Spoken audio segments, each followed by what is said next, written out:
నమస్తే, welcome to hit TV. సిఏఏపై హోంమంత్రి అమిత్ షా చేసిన వ్యాఖ్యలకు కర్ణాటక మంత్రి ప్రియాంక్ ఖర్గే విరుచుకుపడ్డారు.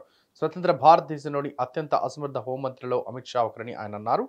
మణిపూర్ మరియు పార్లమెంటు భద్రతా ఉల్లంఘన సమస్యపై అమిత్ షా మౌనం వహించడాన్ని ఖర్గే ప్రశ్నించారు.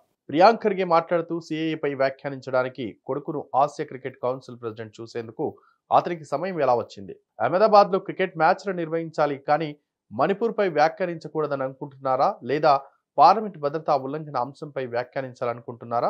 అంశాన్ని దారి మళ్లించడానికి ప్రయత్నించే బదులు దర్యాప్తు ఎక్కడికి దారితీస్తుందో మాకు తెలియజేయాలని ప్రియాంక్ ఖర్గే ఘాటు వ్యాఖ్యలు చేశారు. Breach of security in the parliament. Has he made a statement yet?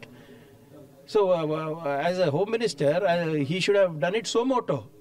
150 MPs have been suspended, all because to protect the incompetence of the home minister.